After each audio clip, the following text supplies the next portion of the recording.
ఎవ్వరు కూడా మానకూడదు. ఇప్పుడు దేవుని దర్శనం ఒక మాట చెప్పారు, ఎంతమంది ఆయన నీరు పోసాడు. ఇప్పుడు ఎండిపోతున్నటువంటి ఎముకలు బ్రతకగలవా అని చెప్పేసి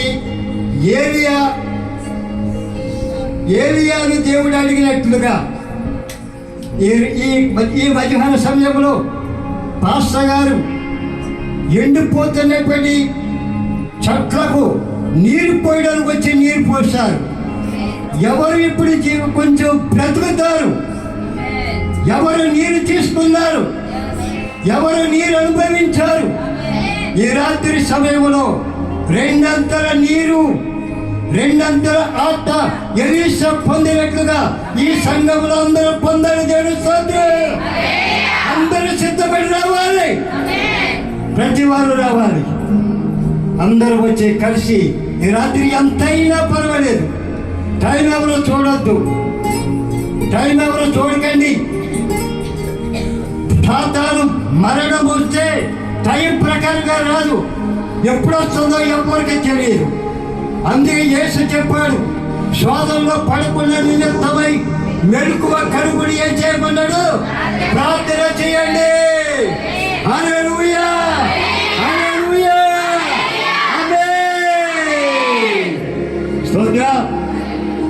చెప్పినటువంటి వచ్చినటువంటి వారందరికి వందనాలు. ఈ రాత్రి ఒకవేళ మీకు ఇబ్బంది, రేపు పొందడానికి ఇబ్బంది అంటే కానీ ఈ రాత్రి మీకు చాలా రాత్రి వరకు నేను మనకి విడిచిపెట్టేది లేదు. ఎందుకు?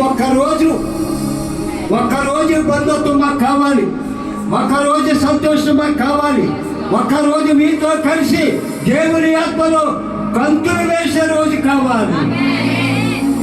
కుంటివాడు కూర్చున్నప్పుడు, పేతురు వచ్చినప్పుడు మీ దగ్గర ఏమన్నా ఉందేమో ఏమని అడిగితే మా దగ్గర ఏదీ లేదు, కానీ ఏముంది? యేసు. మీరు లేచి నడు. వాడు లేచి ఏం చేశాడు తెలుసా? గొంతులు వేసుకుంటూ మందిరంలో ప్రవేశించాడు. ఈ రాత్రి అందరూ గొంతులు వేయాలి, ఆత్మతో గొంతులు, ఆత్మ ద్వారా గొంతులు వేయాలండి. అందరూ సిద్ధపడి రండి. దేవుడి వివరణలు నీ కుటుంబాలు ఆశీర్వదించి దీవించుగాక. ప్రార్థిస్తాను. సకల ఆశీర్వాదాలకు కారణభూతుడైన మా పరిశుద్ధుడైన పరమ తండ్రి, నీ పాదములకు వందనాలు. ఎంతవరకు నీ బాధ ఉన్నది నీ నాగులకే మహిమ. అలాగే నీ దర్శనానికి రాత్రి బాగా వాడుకోమని కోరుచున్నాం. నీ పరిశుద్ధాత్మను కుమ్మరించి వరకు కోరుచున్నాం. చిట్టాలో ఉన్నప్పటి సంఘానికి నువ్వు కుమ్మరించి వరకు కోరుచున్నావు. ప్రతి వారు ఈ రాత్రి ఆత్మ పొంది నీ నామను కనబట్టే భాగ్యములు కలిగించమని, నీ కృపా ప్రేమాదాన్ని అనుగ్రహించమని యేసు క్రీస్తు ద్వారా పడిపోతున్నాము తండ్రి.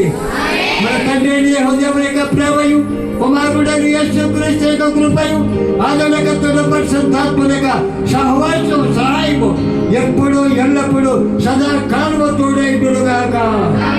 ఆమేన్. అందరికీ వందనాలు.